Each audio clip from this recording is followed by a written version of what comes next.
So Tom Wenham played for England in European Championships going back a while now. First one 1997, and played in 3 and played in 1 World Championships, and immediately after that was asked to get involved on the assistant coaching side with the defence for 2006. Sort of stayed involved with the team as an assistant coach for 3 World Championships after that, right up to the last one in Denver, and applied for and was lucky enough to be selected for the head coach role going forwards.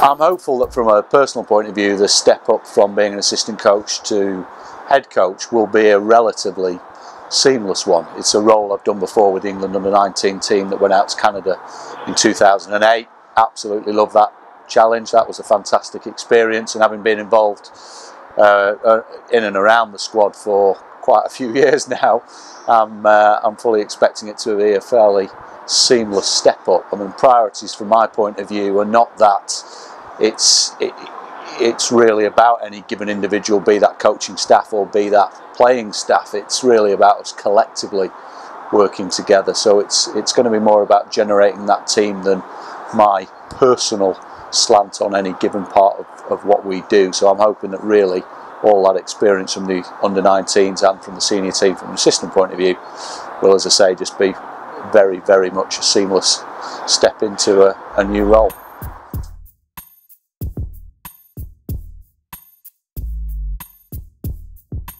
I think vision and philosophy, culture is absolutely the right place to start. For it to be led by myself, I absolutely understand that. I think that is, buck stops with a head coach. But to my mind, it's got to be driven by the players. So it's really too early for me to start talking about anything specific with regards my vision, my thoughts, my ideas, not the way I want to approach this.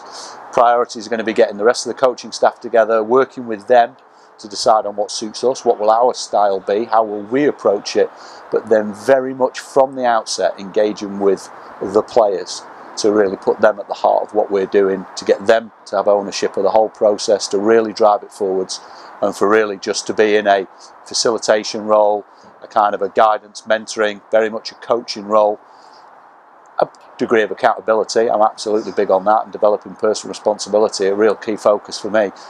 But all that has got to be driven first and foremost by the players.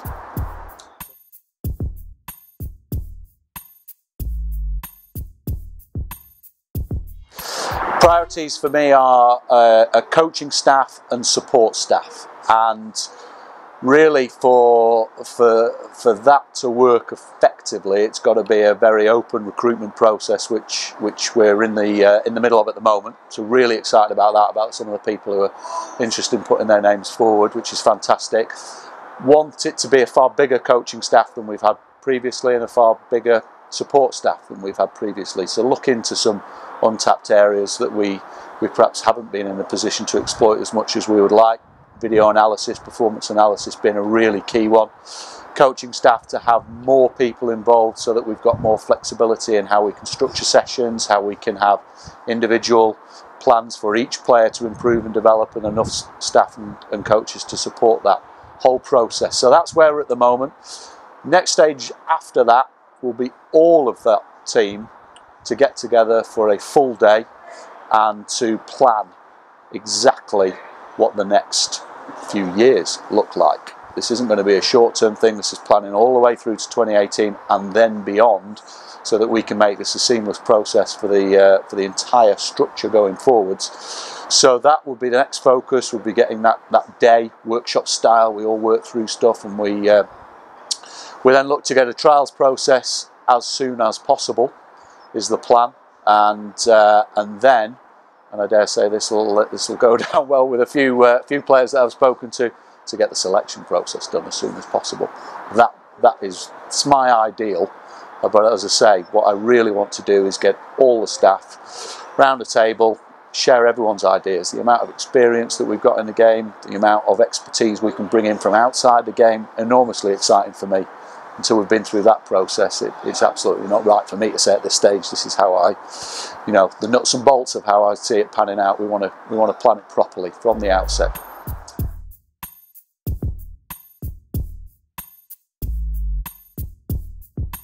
Really pleased to say that that's a key part of the even the interview and selection process for my role, and obviously for the under-19 role, is going to be that seamless transition of players.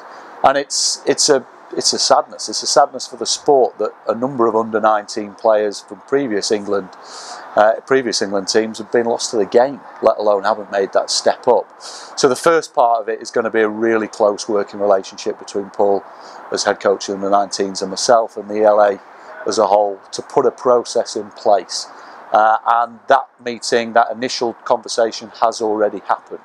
So we're right at the outset seeing that as a core priority, is having a seamless process for bringing those players through.